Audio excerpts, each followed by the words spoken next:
Some men dead. I if you're 14 and you look for me, because you're big man, you can get gunshot. Well, all you, me not care if you are 9. Gunshot in your blood clot. Let's go. Sound like a waste, man. I stop like my fool come from, you know, lie. No. Not deal with country badness. Me live close to you, motherfucker. See? You now run the file. And you say you a killer. Never tell her that.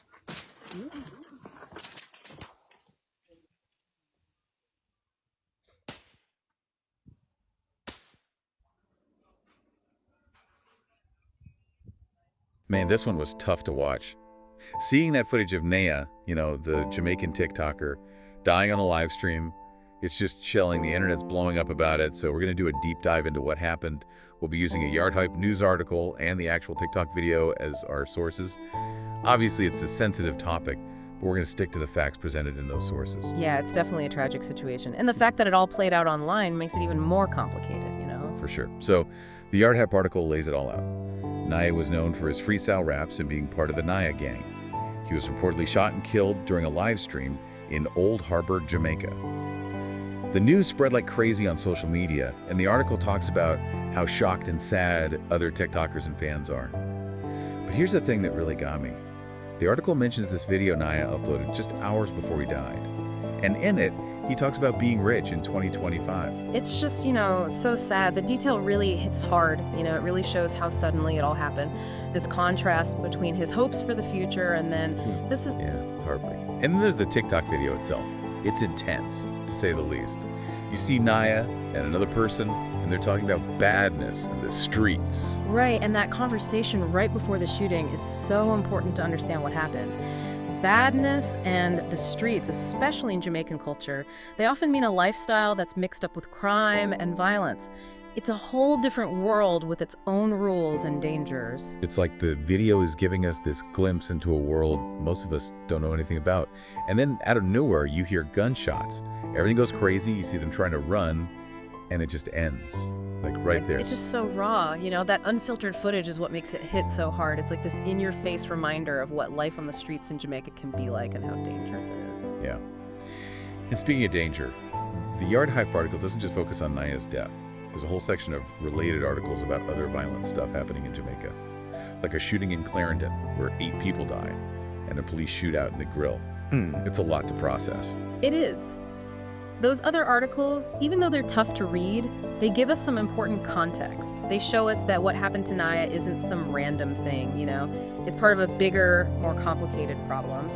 Jamaica has been struggling with a lot of crime and violence for a long time. It's heavy stuff. It makes you think, how much do those bigger issues contribute to situations like Niah's? That's the key question, and we need to really dig into that. We can't just focus on the shock of this video and what people are saying online. There's a whole backstory here that we need to understand. Right, it's easy to get caught up in the shock of the video and the online reactions. But there's a much bigger picture here. Exactly. And understanding that bigger picture, that wider context, is super important if we want to truly get what happened here and what it means. Okay, so we have this horrific thing happening live on video, a young life cut short. And we're seeing this world that a lot of us don't really understand. Where do we even go from here? Well, the article also talks about how people are reacting to Niah's death on social media. That's a big part of this story too, you know? It's really interesting to see how people process something like this online in this day and age. You're right. The article even quotes some Instagram comments. Some are just straight up disbelief, and others are talking about that last video he posted. It's like this huge outpouring of grief and shock happening online. And that's what makes this whole thing so fascinating. It's not just about Niah's death, it's about how his death, being caught on social media like that, brings up all these bigger questions. Questions about crime, violence, and how we experience and react to these things in our digital world. It's like we're watching this tragedy play out in real time through social media. Exactly, and that real-time element is key. It changes how we understand and react to events like this, and that's something we need to unpack more. So we've got this tragic event, the terrifying TikTok video, how everyone's reacting online, and then this whole context of crime in Jamaica. I'm curious, what stood out to you the most from the article so far?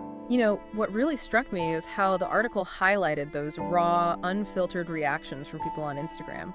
I think those comments show us something unique about how social media has become this place where people mourn and grieve together. That's a great point. It's like we're all experiencing this tragedy together, even though we might be far apart. It's all because of these digital platforms. Yeah. But it also brings up some questions, right? Like, how does seeing all this tragedy and violence on social media all the time, how does that affect us? That's an important question, and it's something we're going to explore more deeply as we keep going with this deep dive. Okay, so next, we're going to take a closer look at those Instagram comments and really unpack how everyone's reacting to Niah's death on social media. Let's jump into those Instagram comments. Yeah, they really captured the rawness of the moment. You know, the article quotes one that just says, "I dog dead frost star." It's like you can feel the disbelief. It's like their whole world just changed in an instant. And then there are those comments like, "Saw the video with him laying down, it's so sad," where you can just sense the weight of it all. You know what I find fascinating is how these comments, even though they're often short and not very formal, show us how we deal with grief and loss these days in this digital age. It's almost like social media has become this like virtual place for mourning. Yeah, it's true. It's like everyone's coming together online to share their shock, their sadness, you know, their memories of him. It creates this sense of like a shared experience, don't you think? Definitely. And it shows how powerful social media can be in connecting us, especially during times of crisis or tragedy. It's like it allows for this collective grieving that goes beyond borders and stuff. But it's not always so clear-cut, right? I mean, there's Yeah. also this possibility of like performative grief, where people might be more worried about looking sensitive or getting attention than actually expressing real emotion. Yeah, that's a valid point. And it kind of shows the two sides of social media, right? Like it can help people connect and show real empathy, but it can also be a place for fakeness and self-promotion. It makes you wonder how genuine some of these online displays of grief really are. Yeah, it's hard to tell what's really going on in someone's heart when they're posting online, especially in a situation like this where everyone's emotions are so intense. It's like everyone's trying to process this tragedy as it's happening, and social media becomes this outlet for all those raw, unfiltered reactions. Right, and it's not just about processing grief, you know, it's also about trying to understand what happened. Think about it. We're constantly hit with information. A lot of times it's conflicting or incomplete, and then social media becomes the place where we try to piece it all together to find answers and make sense of the chaos. It's like this digital echo chamber, you know, where information and emotions and opinions are just constantly bouncing around, making the initial shock even bigger and creating this feeling of urgency. Exactly.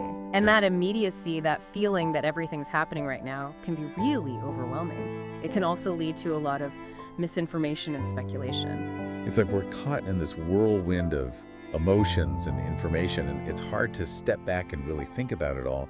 Before we even fully understand what happened to Niah, the next big thing online is already happening. Yeah, and that constant stream of information, that feeling of always being plugged in, can lead to, what do they call it? Digital fatigue, even like a desensitization. It's easy to become numb to all the tragedy and violence we see online all the time. That's a pretty disturbing thought.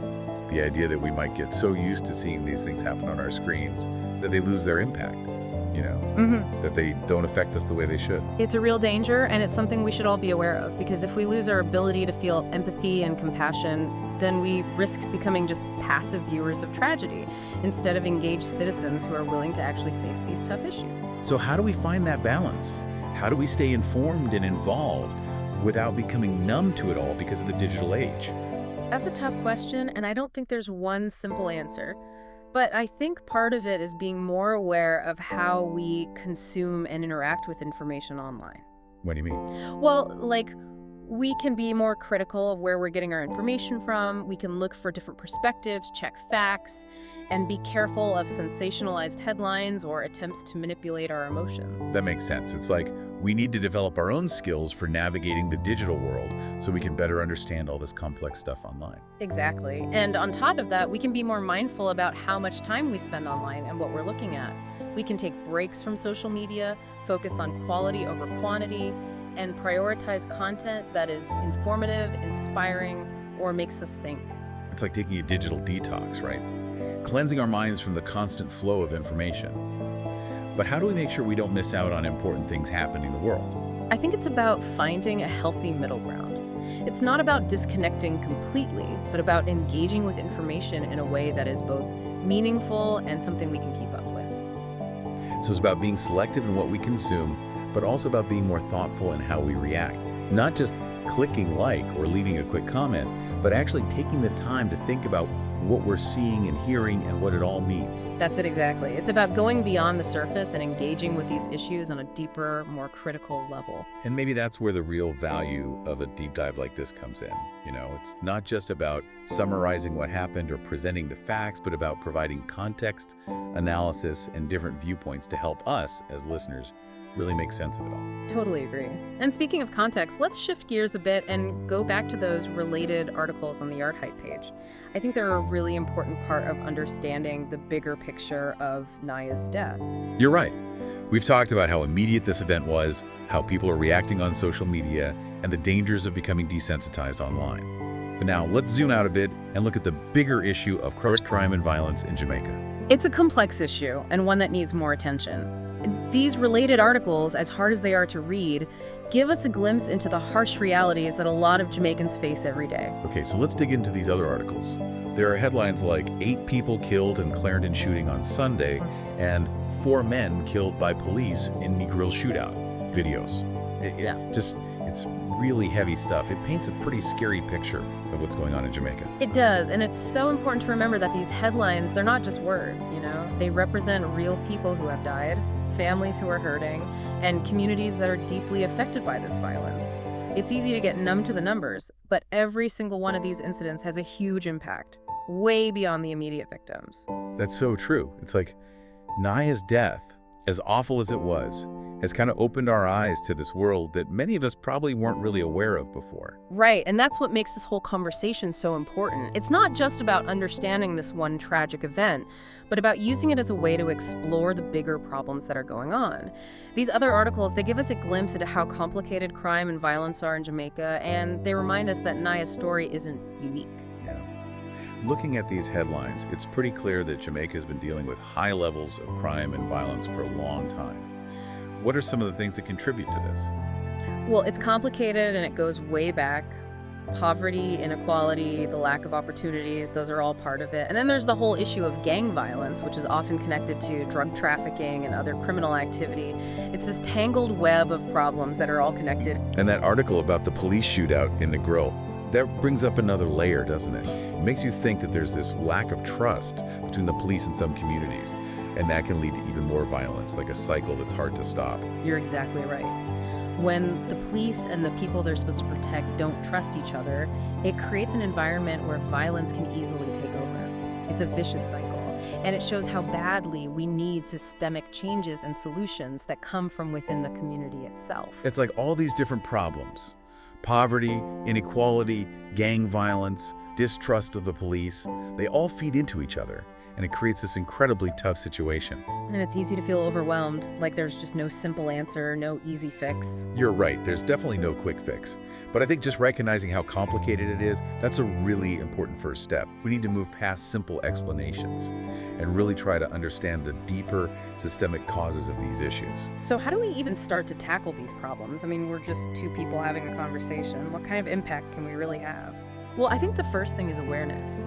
By talking about these issues, by having these tough conversations, we can start to change the way people think about them and make room for real, meaningful change. Yeah, it's like they say awareness is the first step towards action. By understanding why these problems exist, we can start to fight for solutions, support groups that are already doing good work, and hold our leaders accountable for making a fairer and more just society. Exactly. And remember, change doesn't happen overnight. It's a long and difficult process, but even small steps can make a difference. I think that's a really important point. It's easy to feel powerless when faced with such huge challenges, but each of us can do something, no matter how small it seems. And sometimes just acknowledging what's happening, you know, recognizing the pain and the resilience of the people affected by these issues, that can be a powerful act in itself. It's like we're saying, we see you, we hear you, and we're not going to ignore you. Exactly. And by creating that space for empathy and understanding, we can start to connect with each other and build a sense of shared humanity. So as we wrap up this deep dive into Niah's story and everything it brings up, I want to leave you, our listener, with one final thought. We've talked about the immediacy of social media, the complicated nature of crime and violence, and how important awareness and empathy are. Now, we want you to think about this. How can we use the power of social media, the way it connects us and gives us information, to become more involved citizens, to work towards a world where tragedies like Niah's happen less and less? It's a question worth thinking about, a challenge worth taking on.